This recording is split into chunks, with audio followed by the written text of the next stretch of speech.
जिंदगी अच्छे से गुजारो और खुश रहो।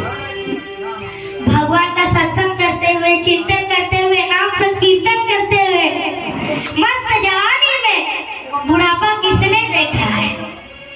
भजन करो मस्त जवानी में बुढ़ापा किसने देखा है? भजन करो मस्त जवानी में बुढ़ापा किसने देखा है?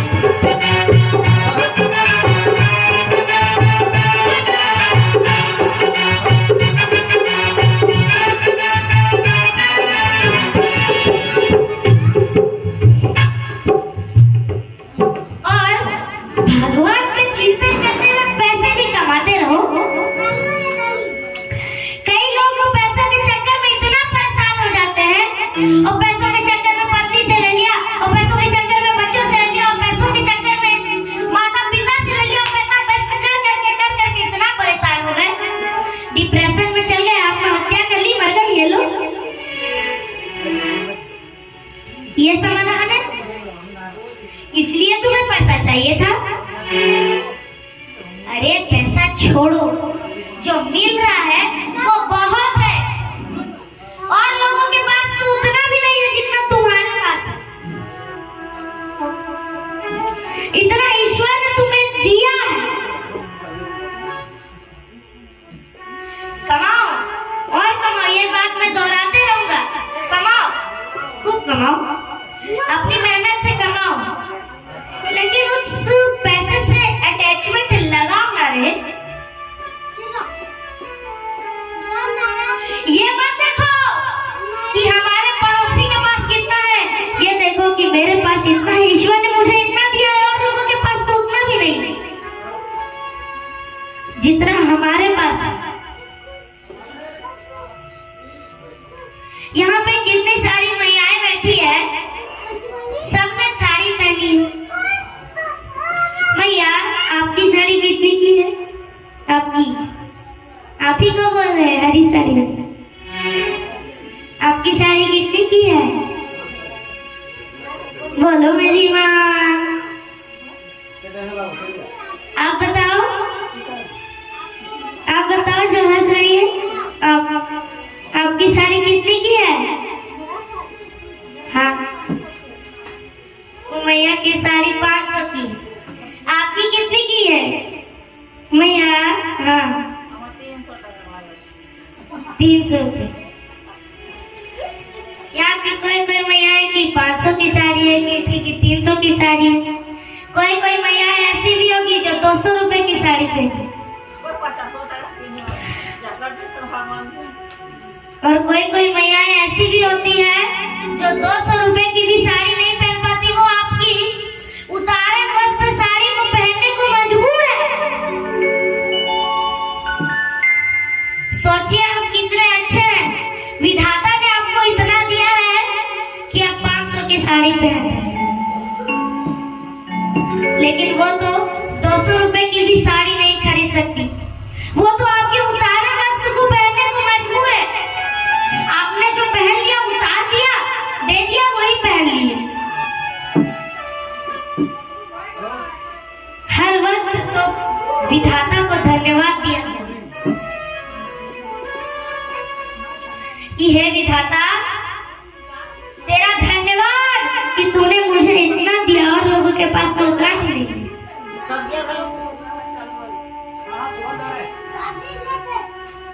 हर समय भगवान को धन्यवाद दिया करो।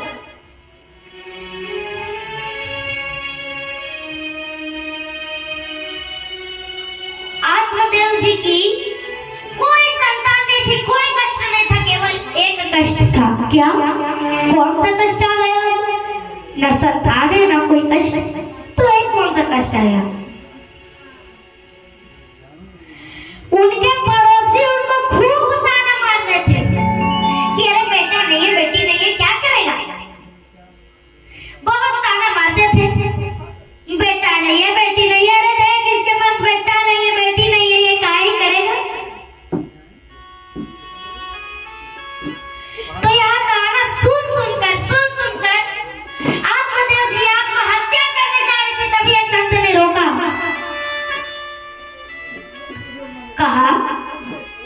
दुख का कारण क्या है? आत्मदेव जी कहते हैं, मेरी कोई संतान नहीं है, कोई भी पुत्र नहीं है, यही मेरा दुख का कारण है। तो संत ने आत्मदेव जी से कहा, देखो, देखिए ऋषिवर, हे आत्मदेव जी, आप ये बेटे पुत्र के चक्कर में ना पड़िए। राजा सगर को जानते हो? राजा सगर, उनके 60,000 पुत्र थे, तब पर भी राजा सगर को रोना पड़ा था ना, रोना पड़ा था। क्यों? क्योंकि उनके भाग्य में रोना लिखा था। जिनके भाग्य में रोना लिखा, उन्हें रोना ही पड़ेगा, चाहे पुत्र हो या ना हो।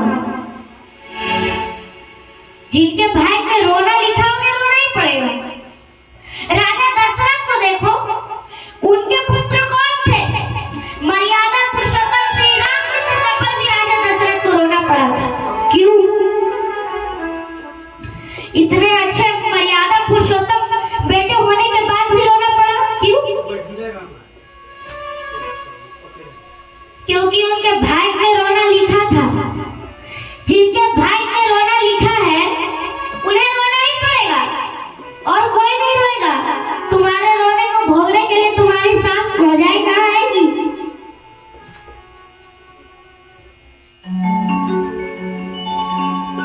इसलिए हमारे भाग्य में जो है वो होकर ही रहेगा। तब संत ने फल दिया और कहा, इस फल को अपनी पत्नी को खिलाना, संतान की प्राप्ति होगी। क्या कहा संत जी ने? एक फल दिया और कहा, इस फल को अपनी पत्नी को खिलाना, संतान की प्राप्ति होगी। आत्मदेव जी की पत्नी का नाम क्या था? यहाँ पे सवाल ये खड़ा होता है, मन में आया ना सवाल? आत्मदेव जी की पत्नी का नाम था धुंधली। धुंधली नाम था उनकी पत्नी का। तो आत्मदेव जी ने अपनी पत्नी धुंधली को फल तो दे दिया, लेकिन पत्नी ने फल को नहीं खाया, बल्कि गाय को खिला दिया, अपनी गाय को।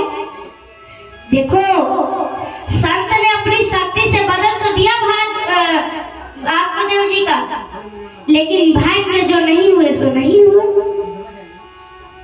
उनके भाग्य में था ही नहीं पुत्र, इसलिए नहीं हुए। गाय को खिला दिया पत्नी ने,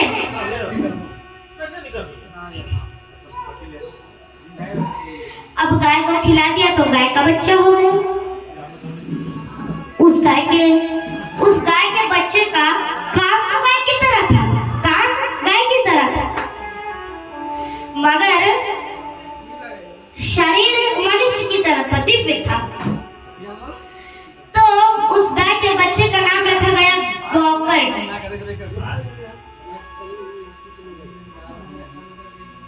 फिर एक बार आत्मदेव जी की पत्नी धुंधली की बहन का बेटा हुआ। तो धुंधली ने अपने बहन के बेटे को, उस बच्चे को पैसे देकर के खरीद लिया।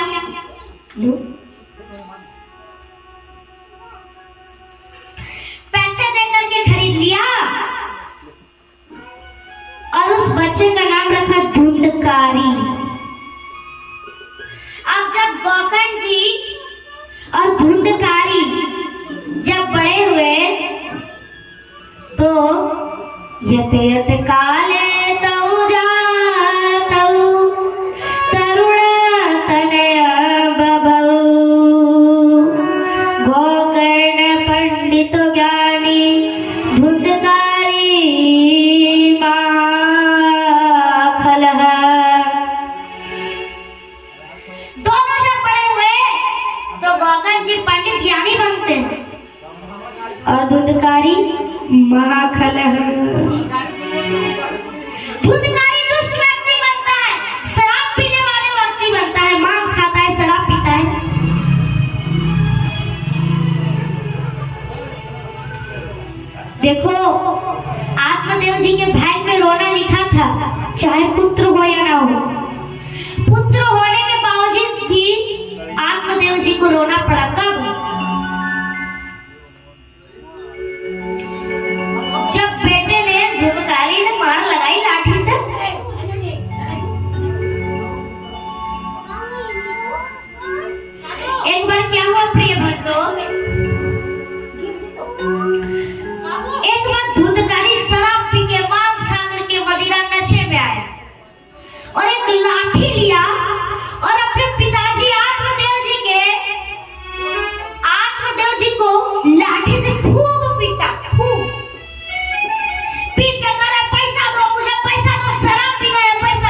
दो, मुझे पैसा चाहिए, शराब पीऊंगा।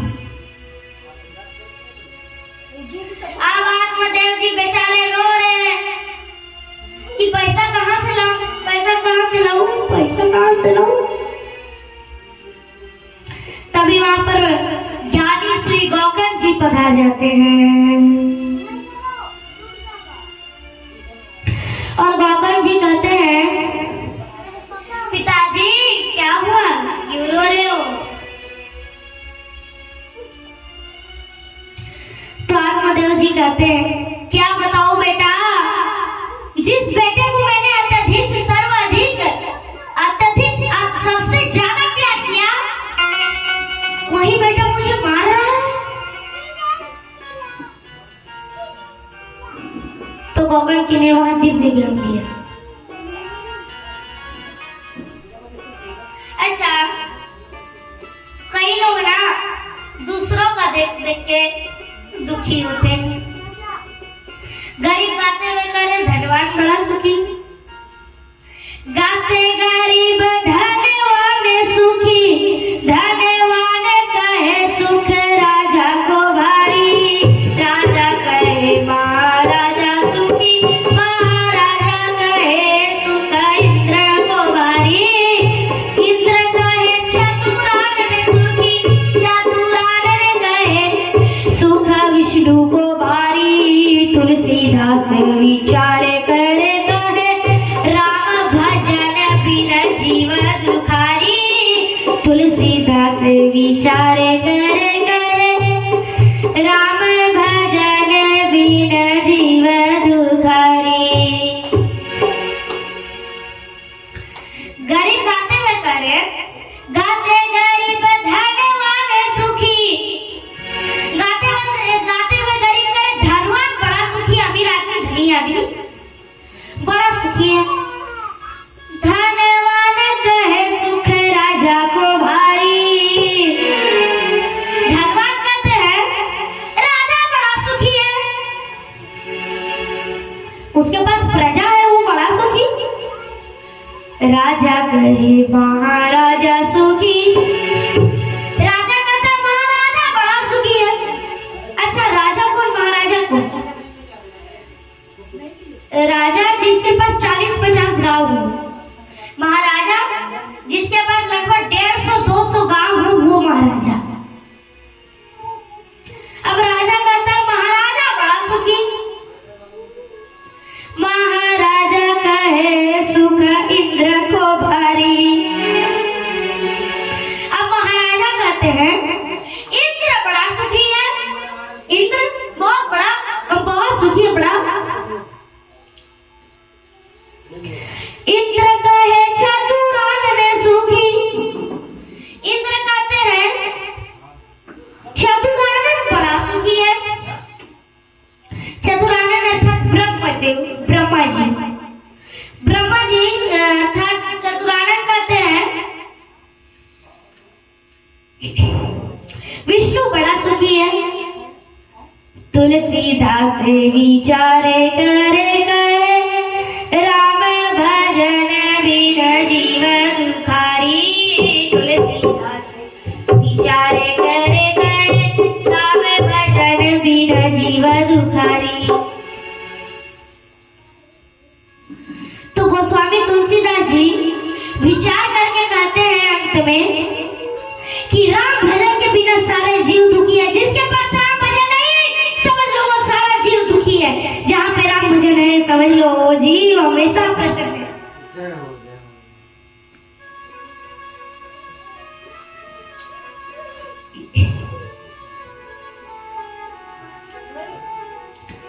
गोस्वामी जी लिख रहे हैं, एक घड़ी आधी घड़ी आधे के पुनियाद, तुलसी चर्चा राम की हरहि कोटि अपराध।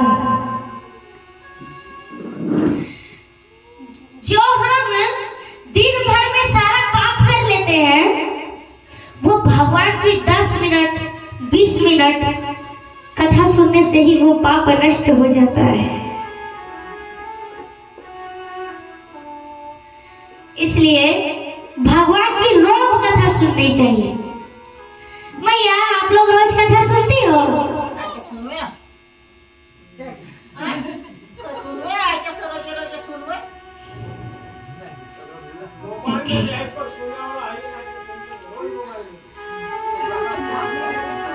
कथा सुननी चाहिए।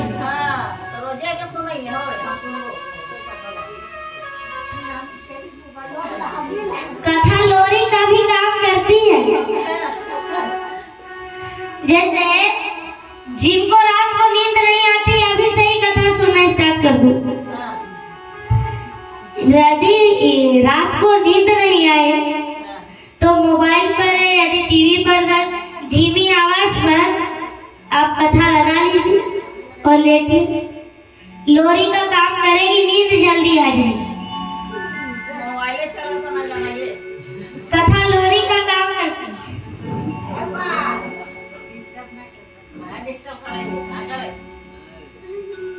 यदि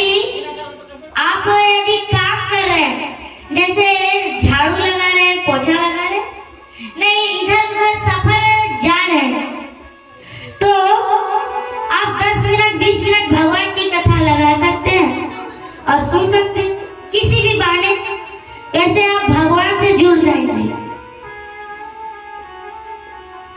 अब आप भगवान से भी जुड़ सकते हैं और कथा से भी जुड़ सकते हैं।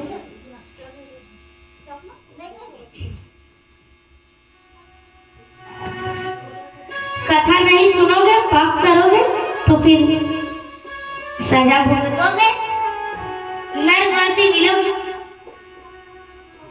पुरुष लोग भूत बनते हैं और जो महिलाएं अपनी सास ससुर की सेवाएं नहीं करती वो चुड़ैल बनती है और पेड़ पर उल्टा लटकी रहती है।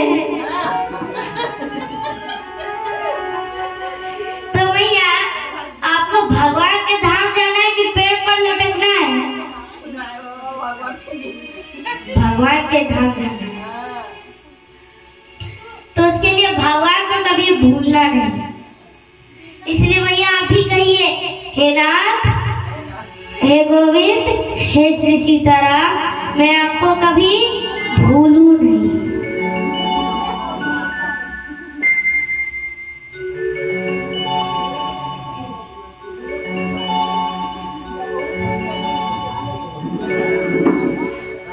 यदि आप टीवी पर कथा नहीं सुन सकते तो क्या हुआ, मोबाइल पर सुन लिया करो। यूट्यूब पर सर्च करो विष्णु गोपाल, चैनल को सब्सक्राइब कर लीजिएगा। लाल कलर का बटन रहेगा, उसे क्लिक करके चैनल को सब्सक्राइब कर लीजिएगा और भी लोगों को कथा शेयर भी करिएगा, दिखाइएगा।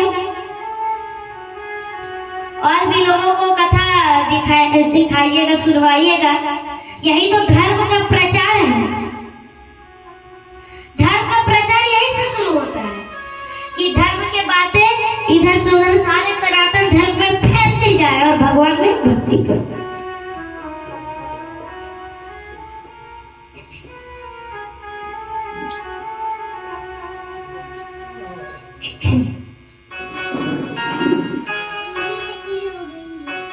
अच्छा,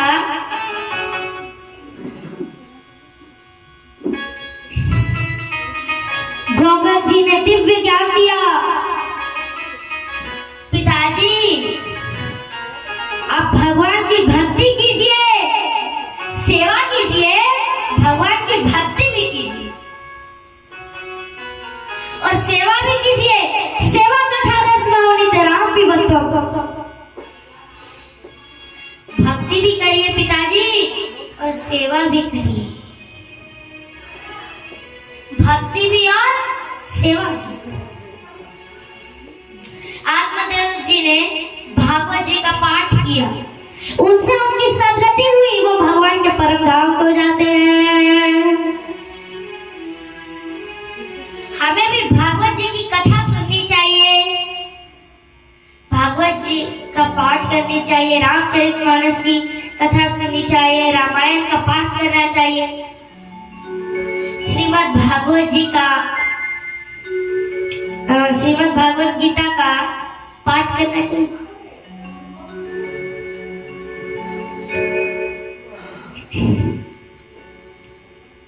आत्मदेव जी ने भागवत जी का पाठ किया, उनसे उनकी सदगति हुई। फिर धुंधकारी ने अपने माता को मारा, माता चाहकर कि कुएं में कूद गई, आत्महत्या करी। अब धुंधकारी तो बड़ा दुष्ट, बड़ा ही दुष्ट, दूसरों को, अच्छे व्यक्ति को सताने लगा, मांस खाने लगा, मदिरा खाने लगा, वो वेश्याओं के संग रहने लगा, वेश्याओं के संग। वो अपने घर एक दिन 5 वेश्याएं लेकर के आया। कितने वेश्याएं? 5। वो अपने घर 5 वेश्याएं लेकर के आया।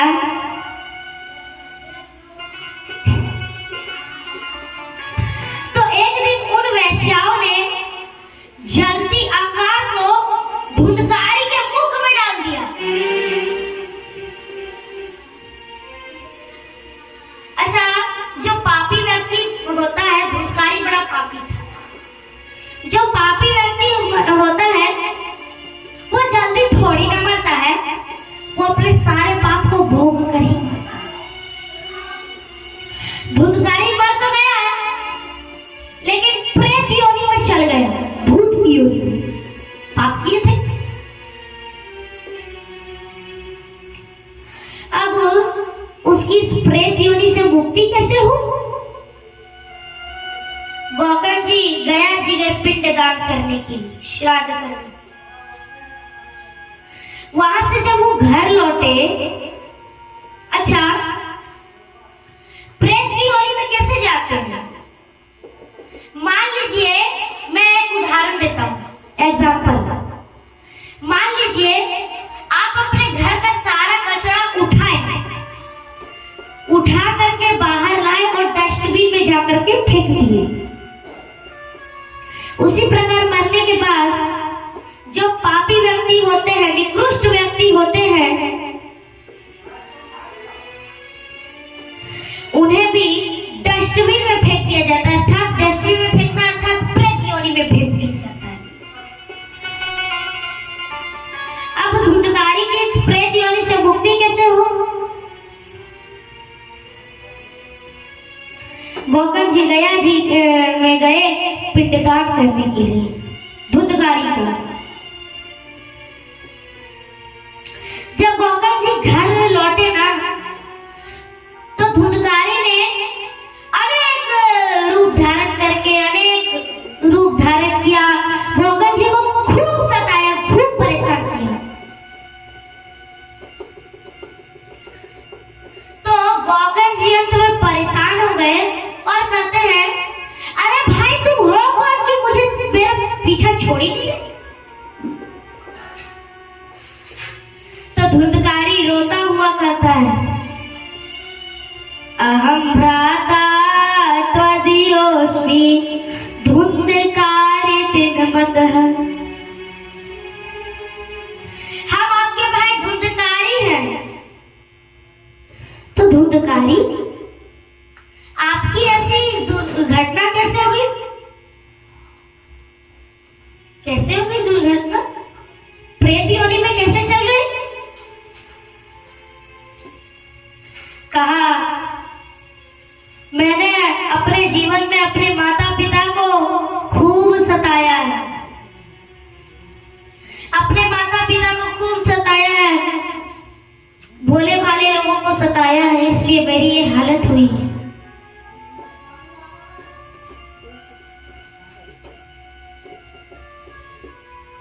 तो अब गौकर्ण जी से धुंधकारी कहता है, अरे गौकर्ण, तुम मेरे भाई हो। अरे गौकर्ण, तुम मेरे उद्धार का उपाय ढूंढो, उपाय बताओ, मेरा उद्धार करो। तुम इस प्रेत की योनि से मुझे हटाओ, मुझे बहुत दिक्कत हो रही है। बोलिए भक्तवत्सल भगवान की।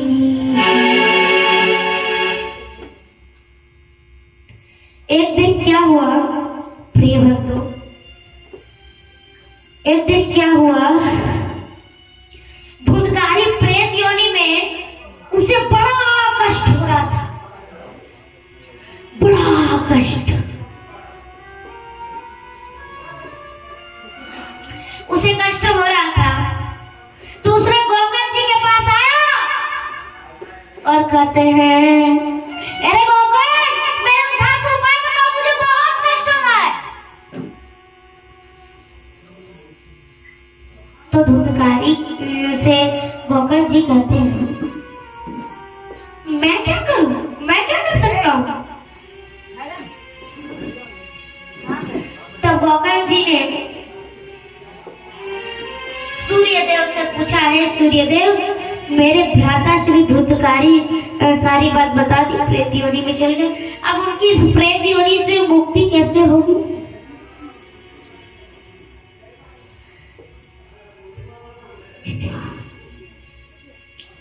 तो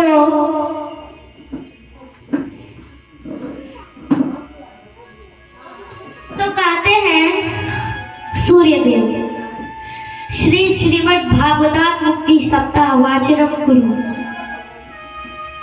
आपको बता दूं मैं, श्रीमद् भागवत कथा 7 दिन की होती है। कितनी? 7। तो 7 दिन अर्थात एक सप्ताह।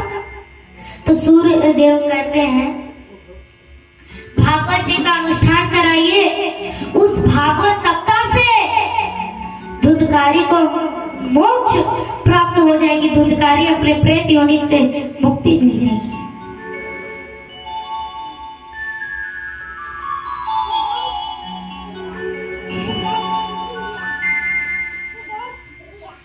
तो गोकर्ण जी ने भागवत जी का अनुष्ठान कराया। भागवत जी की कथा सुनने के लिए दूर दूर से संत आए, ऋषि मुनि जन आए, संत आए कथा सुनने। ओ मैया, नींद आ रही है? नींद आ रही है? शांति है ना, इसलिए नींद आएगी। कथा लोरी का भी काम करती है।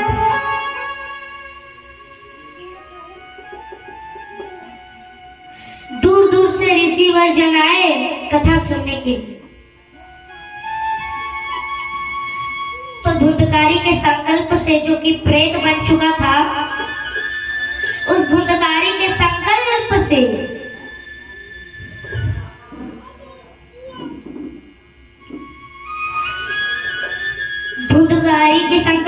भागवत कथा शुरू हुई तो वो एक बांस की गांठ में आकर के बैठ गया। बांस सप्त ग्रंथि थी।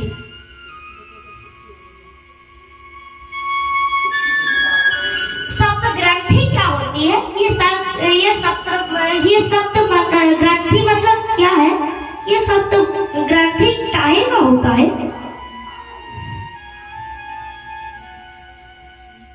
हमारा शरीर जो है ये सप्त ग्रंथि है। जब धुंधकारी ने पहले दिन की कथा सुनी, पहली गांठ खुली। हम भी यदि भागवत जी की 7 दिन की कथा होती है ना, हम यदि भागवत जी की पहले दिन की कथा सुने तो हमारी शरीर की पहली गांठ खुल जाती है। कौन सी? काम। कौन सा काम? काम झाड़ू पोछा करने वाले की बात नहीं कर रहे। काम जो हमारे अंदर छल कपट रहता है उसे काम कहते हैं। वो काम नष्ट हो जाता है।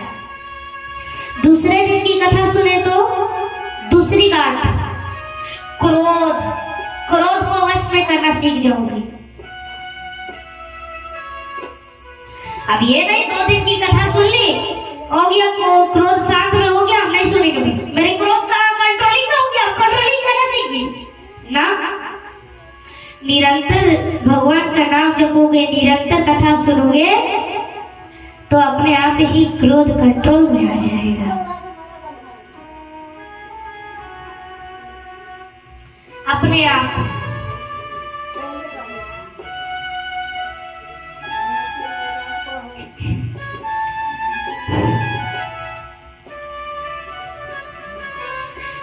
की कथा पूरी हुई। धुंधकारी जिस बांस पर बैठा था वो बांस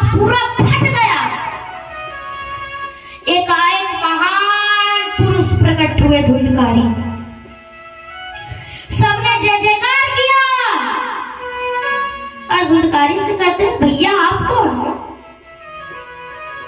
कहा हम धुंधकारी। तो कहा तो धुंधकारी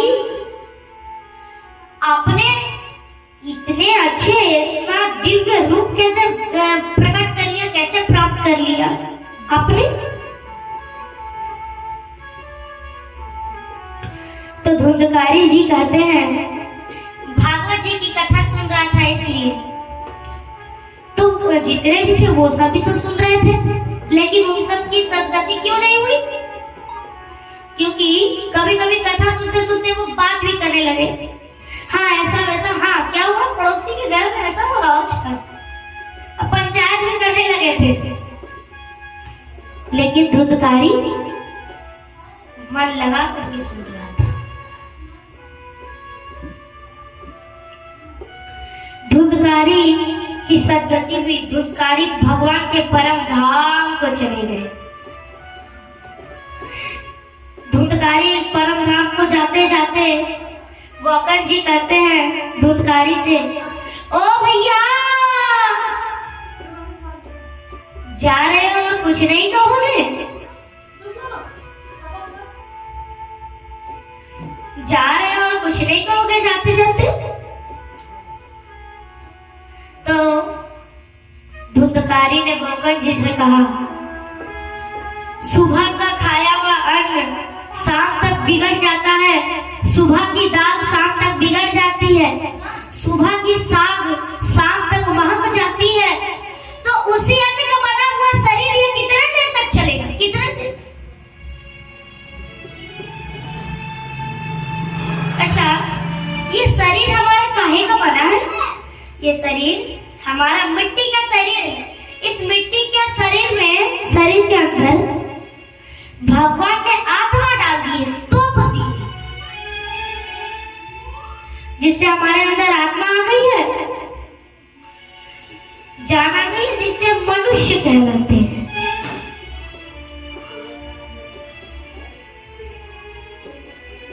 मनुष्य कहलाते हैं। इसलिए आप काले हैं तो क्या हुआ?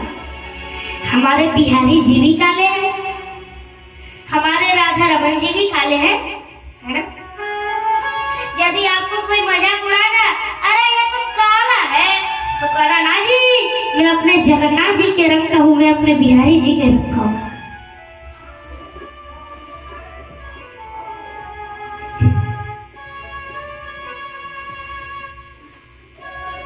इसलिए मृत्यु कभी भी आ सकती है। अच्छा भैया आप लोग सच सच बताना, आपको यह पता है कि आपकी मृत्यु कब होने वाली है? आपको पता है? किनको पता है? हाथ खड़ा करो। किसी को नहीं। हमें पता ही नहीं है हमारी मृत्यु कब होने वाली है। इसलिए मृत्यु कभी भी आ सकती है। इसलिए जब तक जीवित हो अपने आप ही भगवान के हवाले कर दो इस शरीर को, वरना पछताना पड़ेगा। इसलिए जब तक जीवित हो राम नाम का धन। इसलिए सब कोई कहते हैं ना, पायो जी मैंने राम रतन धन पायो, पायो जी मैंने राम रतन धन पायो, पायो जी मैंने राम रतन धन पायो। अच्छा, आप लोग कागज के टुकड़े समझ रहे हो? ठीक है, कागज के टुकड़े समझ रहे हो? ठीक है, समझो, कोई बात नहीं। लेकिन राम नाम का धन भी समझने में लग जाना, क्योंकि कागज के टुकड़े यही धरे के धरे रह जाएंगे, राम नाम की पूंजी संग जाएगी। हमारे संग क्या जाता है? हमारा किया हुआ पुण्य और पाप, यही जाता है ना? क्या हमारा कितना धन दौलत कमाया हो जाता है? हमारा किया हुआ पुण्य और पाप ही जाता है। मृत्यु कभी भी आ सकती है भैया, समय काट लो भैया किसी भी बहाने से, मृत्यु कभी भी आ सकती है।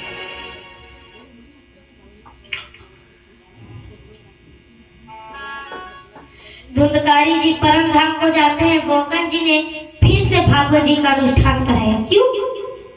अब जो श्रोतागण थे उन लोग की तो सदगति नहीं हुई, अब वो लोग सुनेंगे ध्यान से, कहीं पर पंचायत नहीं।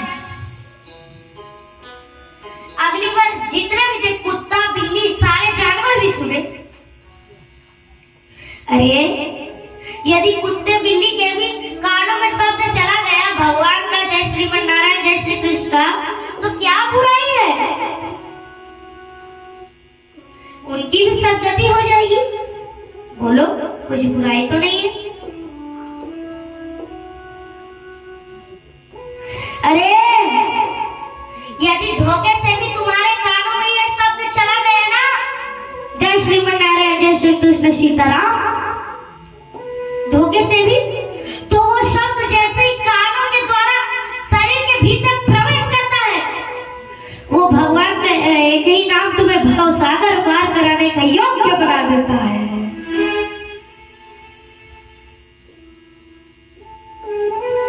भवसागर पार करा देता।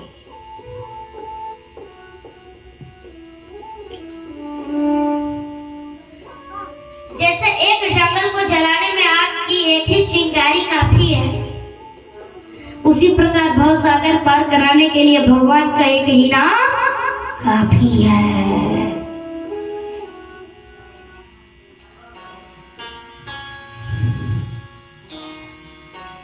अब सबने भागवत जी की कथा सुनी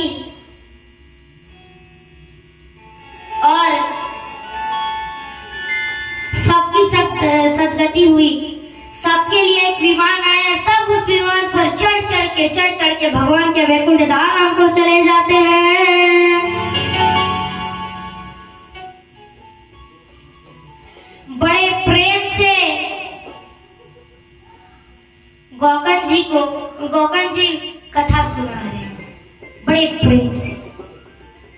अब भगवान प्रकट हो गए और गोकर्ण जी को हृदय से लगा लिया, गले से। गोकर्ण जी को गले से लगा लिया।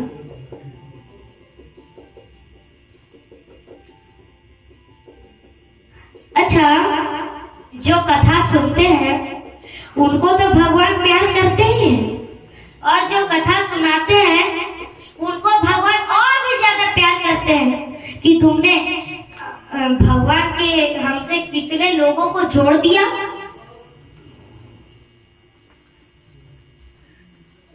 जैसे बीमा एजेंट के लोग होते हैं, बीमा एजेंट वाले लोग वो और भी लोगों को बीमा कराते हैं, तो उनका थोड़ा थोड़ा परसेंट 5%, 10%, 15%, 20%, 30%, 40% जितना भी हो, थोड़ा थोड़ा पैसा उनके खाते में आते रहता है। उसी प्रकार जो भगवान के कथा सुनाने वाले भगवान के परम एजेंट होते हैं, वो सारे लोगों को कथा सुनाते हैं और उनके भी खाते में थोड़ा थोड़ा परसेंट पुण्य उन भक्तों के खाते में आते रहता है। इस दास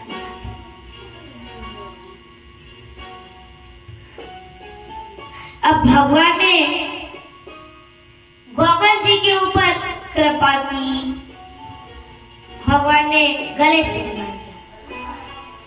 अब कथा सुनने की नियम बता रहे। अच्छा, श्रोता कैसा हो? जो केवल कथा सुने, और वक्ता जो केवल कथा सुने। वक्ता विरक्त वैष्णव।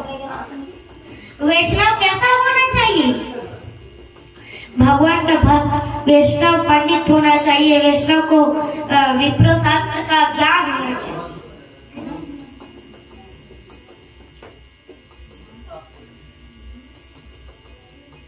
जो सृष्टि के पालनहार श्री विष्णु जी है और वही सृष्टि के उत्पन्न करने वाले ब्रह्मा बने हैं, वही पालन करने वाले बने हैं विष्णु जी, और वही संहार करने वाले बने हैं श्री शिव जी महेश। ऐसे भगवान को हम लोग बारंबार प्रणाम करते हैं। नारद जी के यहाँ जहाँ वहाँ भी कथा होती थी, भगवान प्रकट होते थे और धूमधाम से नाचते थे, दादा थैया करके नाचते थे। अर्जुन जी वीणा के राग अलापने लगे, नारद जी वीणा बजाने लगे, प्रहलाद जी नाचने लगे, सब झूम करके भगवान के धाम को आ जाते हैं। राजा परीक्षित जी को 7 दिन में मरने का श्राप लगा। क्यों? मैं बताता हूँ। माता कुंती ने भगवान से विपत्ति मांगी। क्यों? आइए मैं बताता हूँ। अब भगवान ने माता कुंती के ऊपर कृपा की।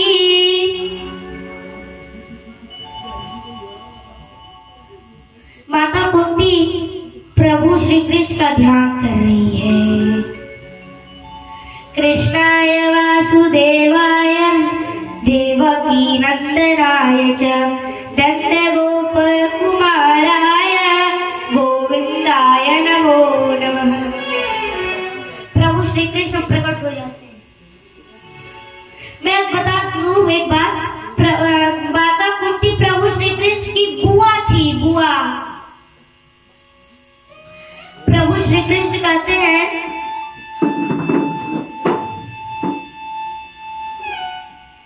क्या हुआ बुआ, मुझे आप दंडवत क्यों कर रहे हो? मैं तो आपका बेटा ही हूँ ना। तो बुआ कुंती कहती है फिर तू वही भटकाने वाली बातें करता है।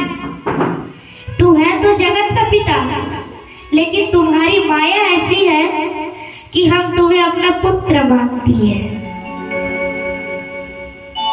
माता कुंती कहती है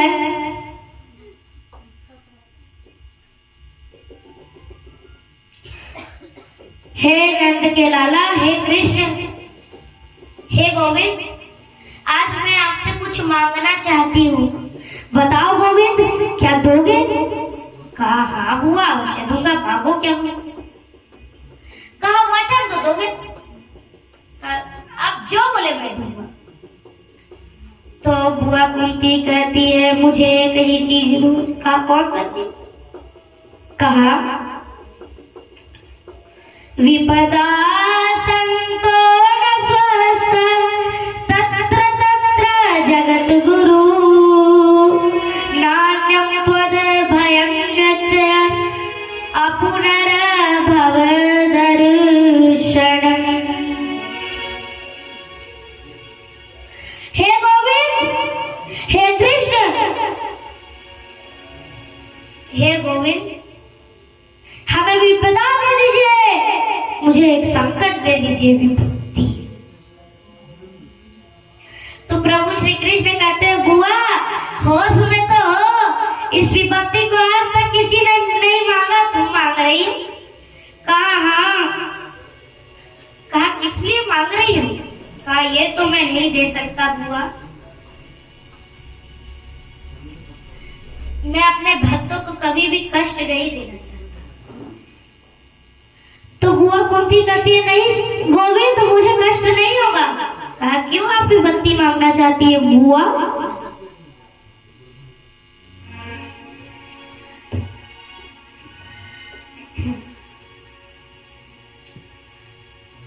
तो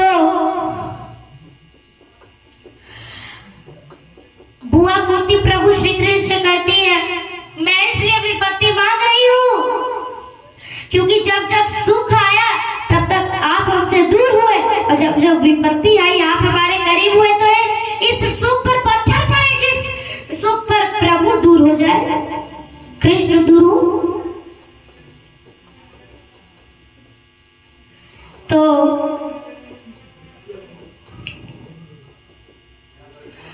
प्रभु श्री कृष्ण कहते हैं बुआ देखो, हे बुआ, मैं आपको विपत्ति नहीं दे सकता, चाहे आप मुझे रख लीजिए, तो बुआ कुंती कहती है ठीक है मुझे एक वचन दो। कहा कौन सा वचन? कहा दिया वचन। कहा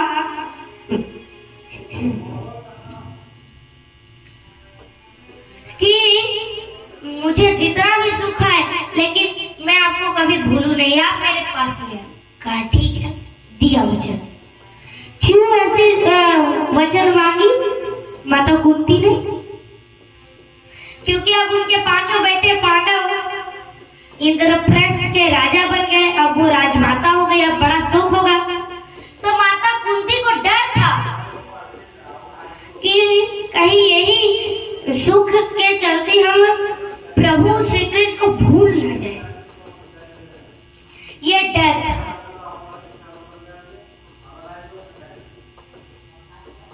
तो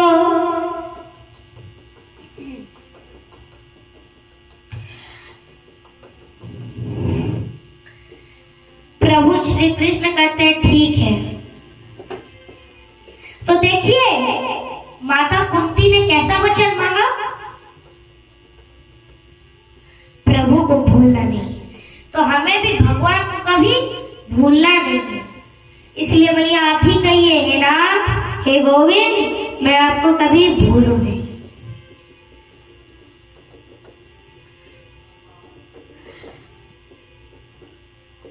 राजा परीक्षित को 7 दिन में मरने का श्राप कैसे लगा? राजा परीक्षित के सर में जो मुकुट था, सोने का मुकुट, वो जरासंध का था।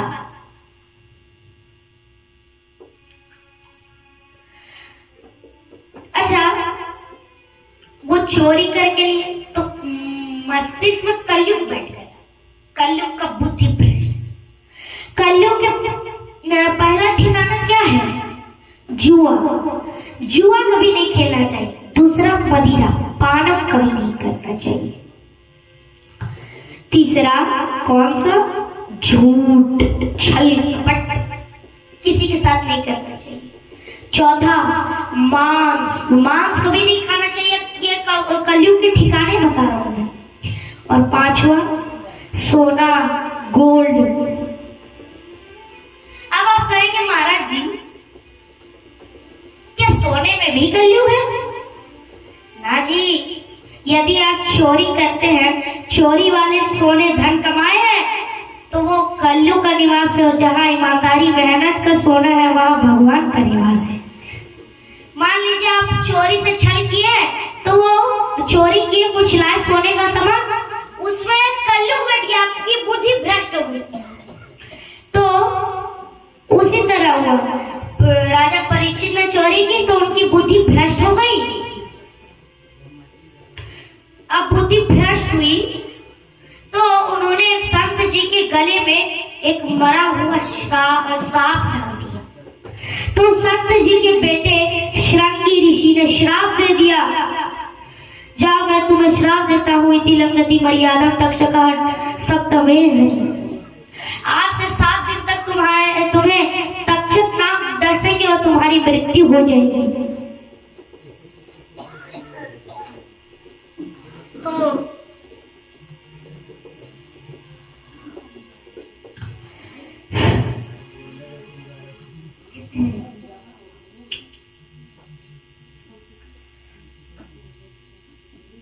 ये श्राप लग गया।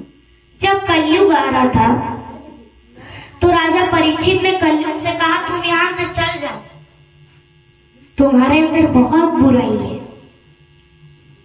तो कलयुग राजा परीक्षित से कहता है हम भले ही बुरे हैं लेकिन हमारे अंदर अच्छाई भी है। तो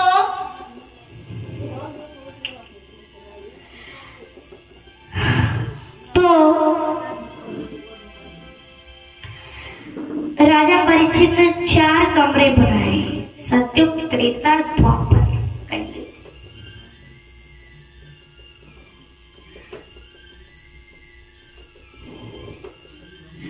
भगवान की हमें भक्ति करनी है,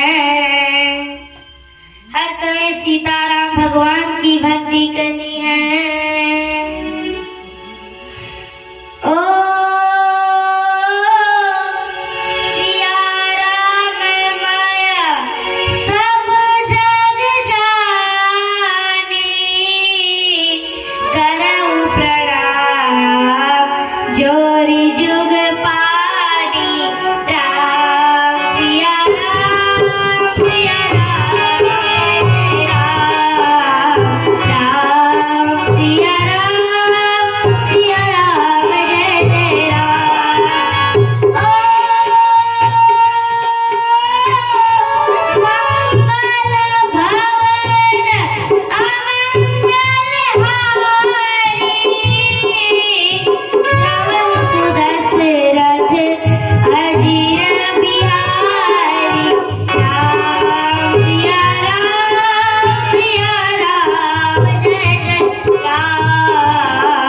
राम सिया राम जय जय राम।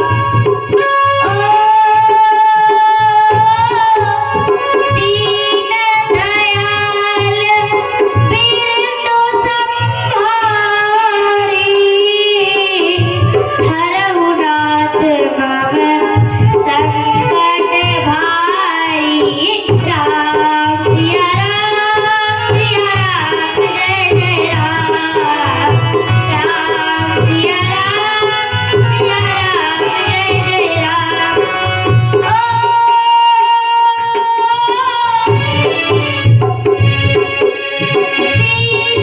सीताराम चरण अति मोरे अनुदीन बड़ौ अनुग्रह तोरे।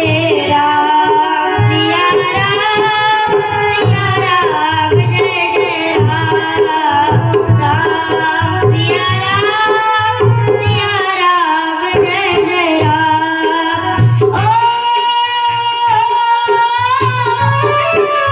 मंगल भवन अमंगल हारी द्रवहु सुदशरथ अजीर बिहारी। राम सिया राम जय जय राम। राम सिया राम जय जय राम। हरि अनंत हरि कथानंता कहि सुनाई बहु विधि सब संता। राम सिया राम जय जय राम।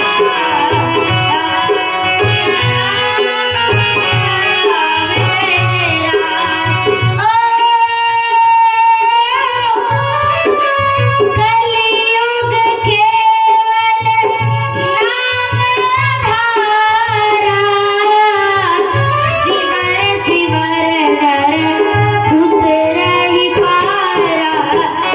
राम सिया राम जय जय राम।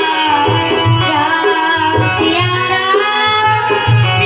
राम जय जय राम।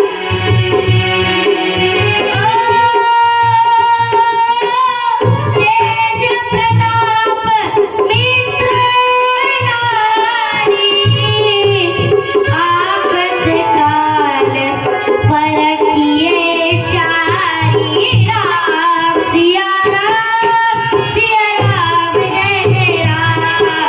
राम सिया राम जय जय राम।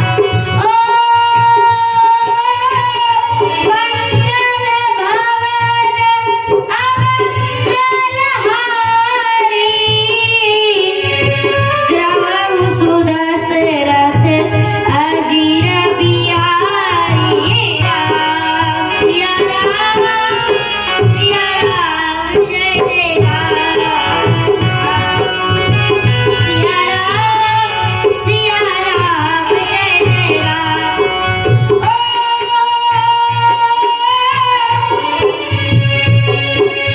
सिया राम मैया सब जग जानी करहु प्रणाम जोरी जुग पानी। राम सिया राम जय जय राम। सिया राम जय जय राम। राम सिया राम जय जय राम। सिया राम जय जय राम।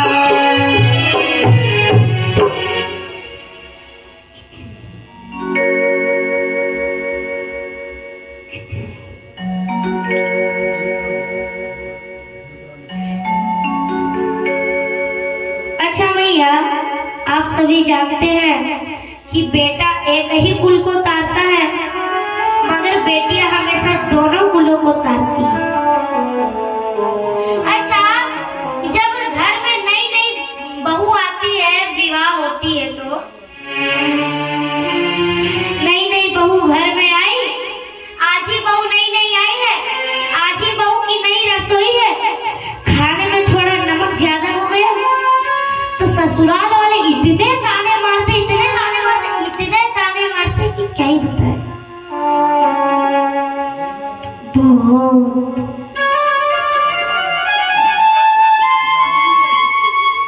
अरे थोड़ा सा नमक ही तो ज्यादा हो गया है, वो भी तो किसी की बेटी है। यदि इसके जगह तुम्हारी बेटी रहती तो तुम हाथ पकड़ के सिखाती, तो तुम भी अपनी बहू को हाथ पकड़ के सिखाओ, है ना? अच्छा भैया ये बताओ, ससुराल अच्छा या मायके अच्छा? बोलो, ससुराल अच्छा या मायके अच्छा? बोलो। मायके में तुम लड़की की लड़की ही रहोगी और ससुराल में महारानी बनकर के रहोगी, और मायके में भौजाई तुम्हें ना बनने देगी महारानी।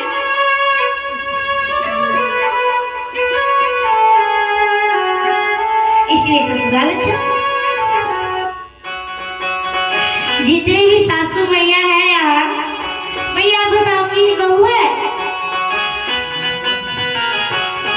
जितनी भी सासू मैया है ये बात सुन लो, अपनी बहू को बहू की तरह नहीं बेटी की तरह मानना, और सारी बहू अपनी सास को सास की तरह नहीं माँ की तरह मानना। दोनों माँ बेटी बन करके रहेंगे तो वो घर नहीं, वो स्वर्ग है, स्वर्ग,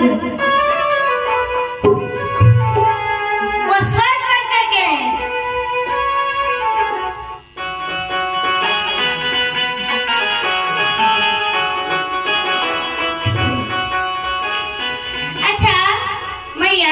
ये बताओ, पति को जानने में ज्यादा टाइम लगता है कि सास को? बोलो, सास को जानने में ज्यादा समय लगता है कि पति को? सास ना एक आध दो महीने में समझ में आ जाती है, लेकिन पति को समझने में थोड़ा ज्यादा टाइम लगता है कि हमारा पति कैसा है ना?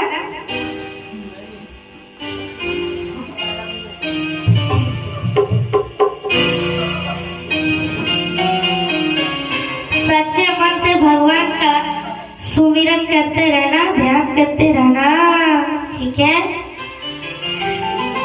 सच्चे हृदय से श्याम का सुमिरन किया करो, सच्चे हृदय से श्याम का सुमिरन किया करो, जीवन के श्याम नाम का प्याला पिया करो, सच्चे हृदय से श्याम का सुमिरन किया करो, सच्चे हृदय से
एक कुल की नहीं, हमेशा दोनों कुलों की जिम्मेदारी लेकर के चलती है।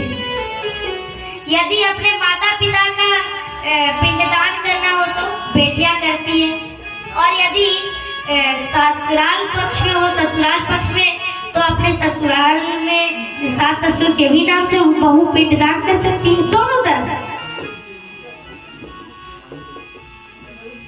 यदि घर में भाई है, यदि नहीं भी है तो बेटियां करती हैं। यदि भाई है लेकिन नहीं करना चाहती तो उस हालत में उस घर की बेटी जाती है और अपने माता पिता का श्राद्ध करती। और यदि ससुराल पक्ष में हो तो घर में कोई नहीं है, केवल वो बहू ही है, तो उस हालत में बहू जाकर के पिंडदान करती है। गया, केवल गया जी भी।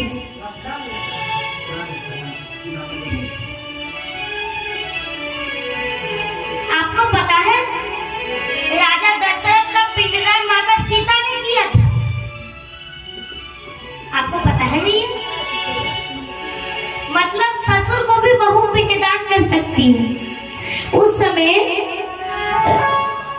राम जी किसी कार्य से बाहर गए हुए थे, तो माता सीता ने पिंडदान कर दिया राजा दशरथ का। उन्होंने बालू का पिंड बना के दे दिया। उन्होंने बालू का पिंड बना के दे दिया।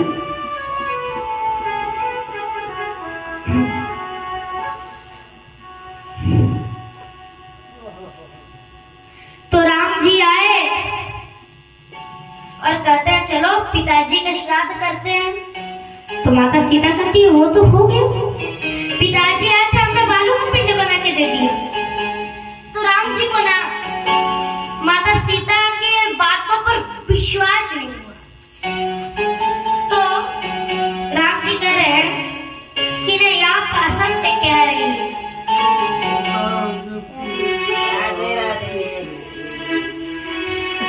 राम जी को लगा आप असत्य कह रही हैं। तो वहां पर एक गाय थी, गाय हरी हरी घास चर रही थी। तो माता सीता ने गाय से कहा, क्यों, आप तो गौ माता हो, आप तो गाय हो, आप तो गवाही दे दो कि हमने पिंडदान किया है, हमारे पिताजी आए। तो गैया को लगा कि यदि हम सत्य बोल देंगे हाँ, तो कहीं राम जी हमसे बिगड़ ना जाए, गुस्सा न हो जाए। इसीलिए गाय ने झूठ बोल दिया। गाय ने झूठ बोल दिया और कहा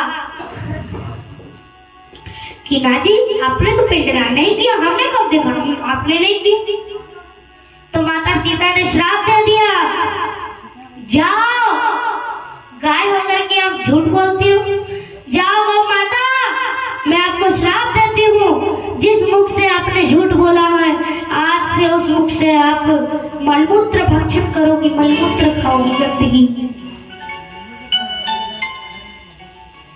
आज भी देखते हैं आप कि गाय मलमूत्र खा लेती है, गंदगी खा लेती है, खाती है ना? क्यों? क्योंकि श्राप है, असत्य बोला है।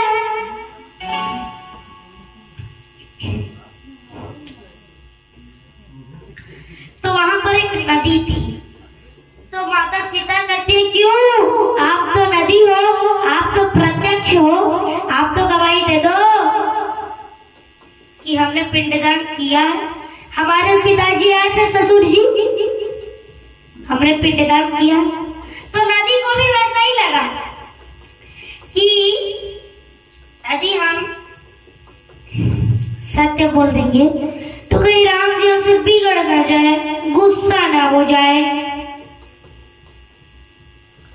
तो नदी ने भी झूठ बोल दिया, ना जी, आपने तो नहीं किया पिंडदान। तो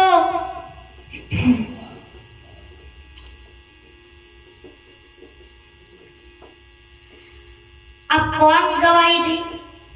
तो झूठ बोल दिया नदी ने भी ना, तो माता सीता ने नदी को भी श्राप दे दिया कि जाओ, आप नदी होकर भी झूठ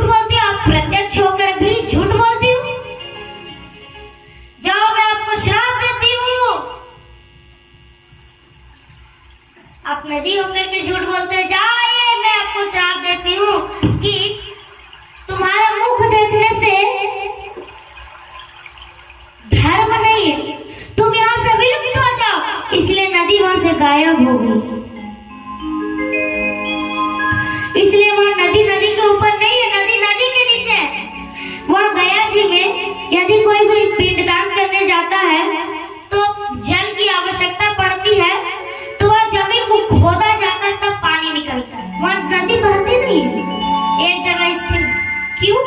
क्योंकि श्राप लगा है, सत्य बोला है। अब कौन गवाही दे, कौन गवाही दे, कौन गवाही दे? वहां पर फिर माता सीता को नीचे दिखी हरी हरी दुर्वा।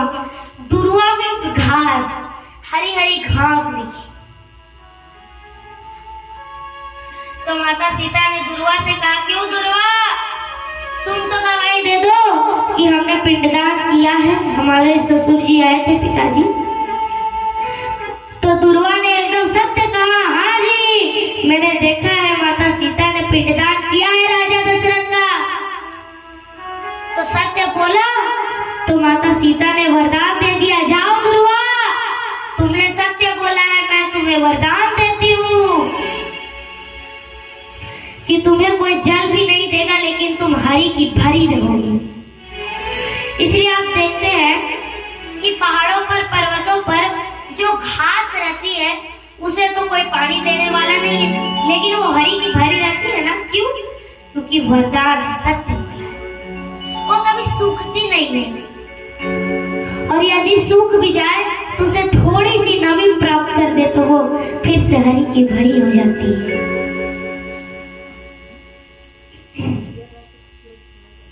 इसलिए तुलसी बिरवा खेत की सींचत ही मुरझाए, और राम भरोसे जो रहे पर्वत में हर जाए। अर्थात कई बार ध्यान रखने पर भी घर की तुलसी सूख जाती है, और वही पहाड़ों पर, पर्वतों पर वो घास वो कभी नहीं सूखती, उसे पानी देने वाला भी कोई नहीं। इसलिए आप लोग देखते होंगे गणेश जी को भी घास चढ़ाई जाती है। क्यों? क्योंकि सत्य बोला है ना।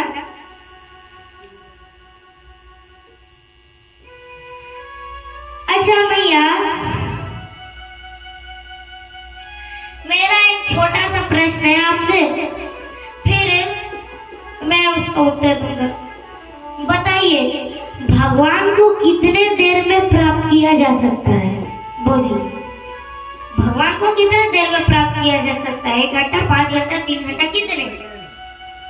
1 दिन, 2 दिन, कितने? मैं बताता हूँ, भगवान को ना 1 या 2 सेकंड में प्राप्त किया जा सकता है। कैसे?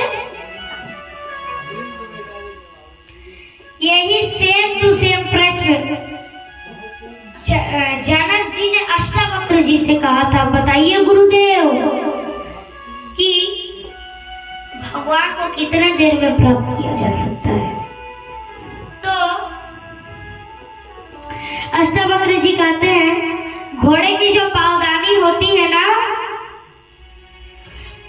तो चढ़ने के लिए तो इस पैर को उस पैर, अर्थात उस तरफ ले जाने में, अर्थात घोड़े पर बैठने में जितना समय लगता है उतने समय में भगवान को प्राप्त किया जा सकता है। लेकिन उससे पहले महीनों तक, वर्षों तक इस मन को शांत करना पड़ेगा। ये जो संत जी लोग गुफा में घुसे बैठते हैं कि भगवान को प्राप्त करने में बैठते हैं, ना जी, ये इस मन को शांत करने के लिए बैठते हैं। यदि मन शांत हो गया तो आप एक बार भगवान का ध्यान कीजिए, भगवान प्रकट हो जाएंगे और आपको कृतार्थ कर देंगे दर्शन देकर। तो प्रिय भक्तों, हमें भगवान का नाम जप करना चाहिए। तो भगवान को कितने देर में प्राप्त किया जा सकता है? 1 या 2 सेकंड में, है ना। अच्छा, बार बार ये मन हमें भटकाते रहता है इधर उधर। यदि हम भगवान का ध्यान करते हैं तो मन इधर उधर भटकता है। ध्यान तो विषय कौन सा, ध्यान तो विषय कौन सा। देख लिया, यदि आपने शराब को तो मन कहता नहीं, पियो पियो शराब, पियो पियो पियो। ध्यान तो विषय कौन सा, ध्यान तो हटा रहे मन से वो ध्यान, तब पर भी आ रहा है ध्यान तो विषय कौन सा, बार बार ध्यान आ रहा है, ध्यान आ रहा है, तब आप शराब पी ही लेते हैं। है ना। ध्यान, दो विषय को बार बार ध्यान आ रहा है। हम मन के बहकावे में आ जाते हैं। मन के बहकावे में कभी ना आना, मन राह भुलाता है।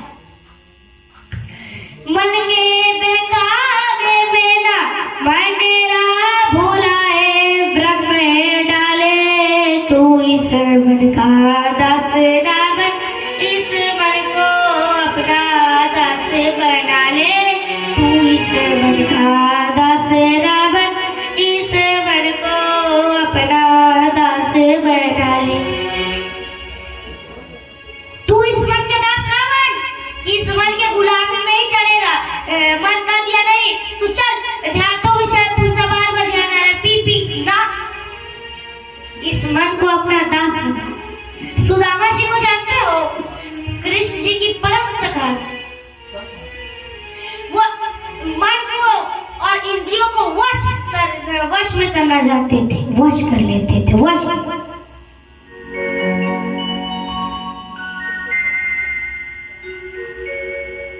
हमें भी भगवान में मन लगाना है।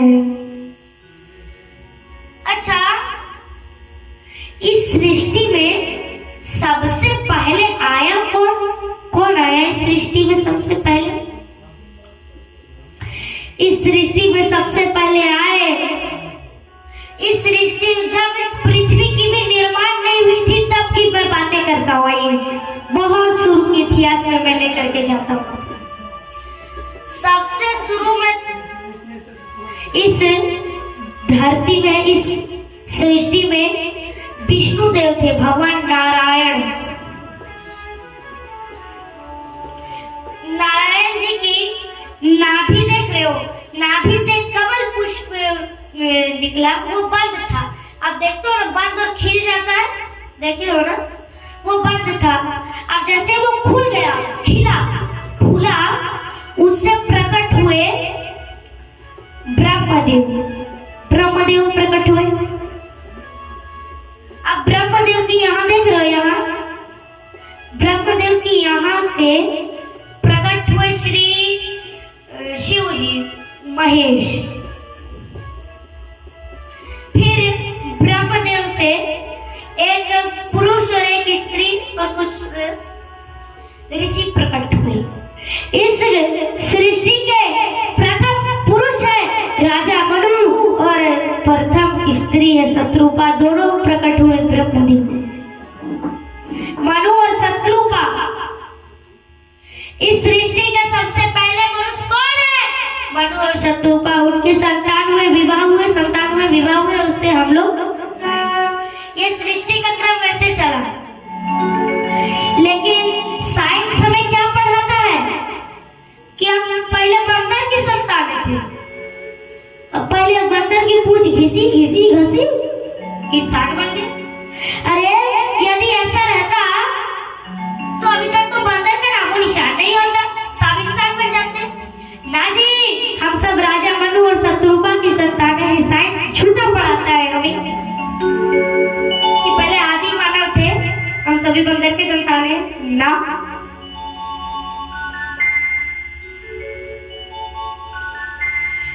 मनु और शत्रुपा, राजा मनु और शत्रुपा ही हमारे सृष्टि के प्रथम पुरुष और स्त्री है। इसलिए हम लोग राजा मनु की संतान है, इसलिए हम लोग मनुष्य लिखते हैं। मनु आता है पहले, मनुष्य, मनु, मनु लिखते हैं तभी पूरा होता है, नहीं तो नहीं होता है ना, है ना।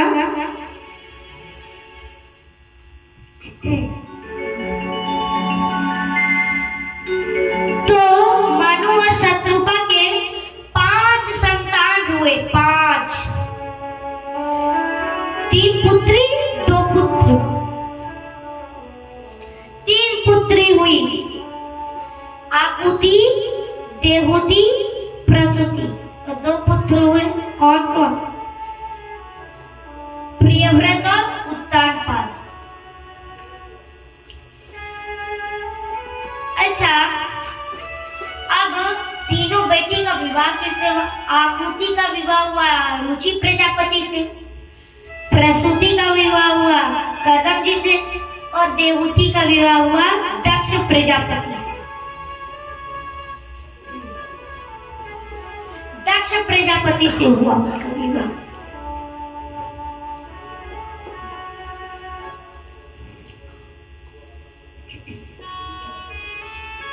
अब बात करें उनके पुत्रों की। अब उनके दो पुत्र थे, प्रियव्रत और उत्तानपाद। अब राजा उत्तानपाद की बात करते हैं। उत्तानपाद को जानते हो? राजा उत्तानपाद ध्रुव जी के पिता उत्तानपाद।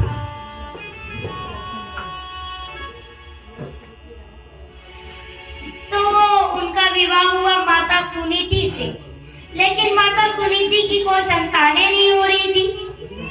तो उन्होंने दूसरा विवाह किया माता सुरुचि से। तो माता सुरुचि के एक पुत्र हुए उत्तम। तब तक माता सुनीति के भी पुत्र हो गए उत्तानपाद। अब उत्तानपाद जी ध्रुव जी हो गए उनके पुत्र। अब उत्तानपाद जी के दो पुत्र। अब एक दिन ध्रुव जी आए उत्तानपाद जी के गोद में बैठने, तो दूसरी माँ ने गोद से गिरा दिया। तो ध्रुव जी 3 वर्ष के थे, रोते रोते अपनी माता के पास आए और कहते हैं, माता मुझे पिताजी ने गोद में मैं पिताजी के गोद में बैठने गया तो दूसरी माता ने मुझे गिरा दिया। कहती है कि पिताजी की गोद में बैठने का सिर्फ मेरे भाई उत्तम का ही हक है। तो माता सुनीति कहती है, अरे इस मिट्टी के ढेर में के गोद में तू बैठना चाहता है? बैठना है तो पिता के नहीं, परम पिता जगत पिता श्री नारायण के गोद में बैठ। पता बता दिया नारद जी ने, मंत्र बता दिया, ओम नमो भगवते वासुदेवाय। अब ओम नमो भगवते वासुदेवाय का जप किए और जप किए। अब तो पहले श्वास लेकर के तपस्या करते थे, अब श्वास भी नहीं ले रहे। अब श्वास नहीं ले रहे। अब जो इंद्रदेव जी आए प्रभु के पास और कहते, प्रभु पृथ्वी डोल रही है। कहा मेरा एक भक्त है तपस्या कर रहा है। तो कहा जाइए दर्शन दीजिए। तो प्रभु कहते हैं, ध्रुव जैसे भक्त को मैं दर्शन देने नहीं, खुद दर्शन लेने जाता हूँ। तो तुरंत भगवान के दर्शन दे करके कृतार्थ कर दिए। अब दर्शन दिए तो कहते हैं, प्रभु श्रीमन नारायण बताओ क्या मांगते हो? पुत्र क्या बता? तब 3 वर्ष के वायु क्या कुछ ज्ञान नहीं। अब संत सटाएगा पुलों पर। तो जब घर गए तो जो माता अभी गोद से गिराई थी वही आरती की थाल लेकर के खड़ी। तो जिंदगी में कुछ ऐसा कर जाना जो नफरत भी करने वाले लोग तुमसे प्यार करने लगे। इन तमाम कथाओं को आज तो एक ही दिन का कथा का अवसर मिला था, अब कभी आएंगे तो कथा करेंगे। आइए आरती गाते हैं। जिन माताओं को आरती उतारनी है वो यहाँ पे आ जाओ।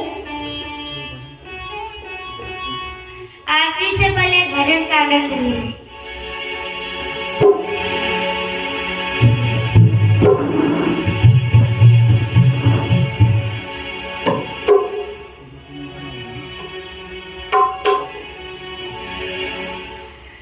मान मेरा कहना नहीं तो पछताएगा, मान मेरा कहना नहीं तो पछताएगा।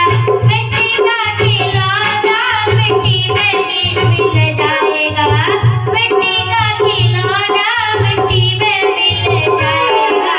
मान मेरा कहना नहीं तो पछताएगा, मान मेरा कहना नहीं तो पछताएगा। मिट्टी का खिलौना मिट्टी में मिल जाएगा।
इंतजार है सरकार आपका,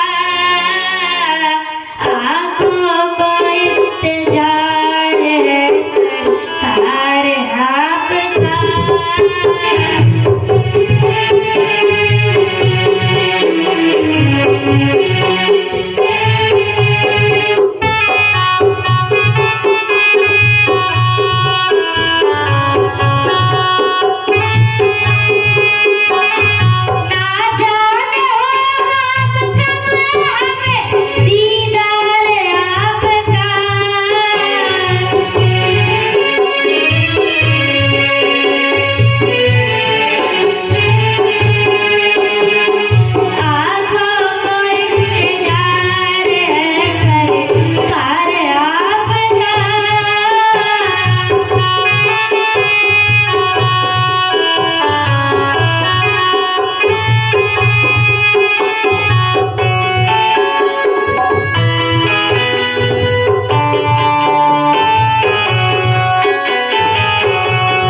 आइए भैया जी, अब भगवान की पावन में आरती का आनंद लेते हैं। जिन जिन माताओं को आरती उतारना है भगवान की, वो सच्चे हृदय से शाम का सुमिरन किया करो।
अब आरती गाते हैं। सारे श्रोतागण आरती के लिए खड़े हो जाए।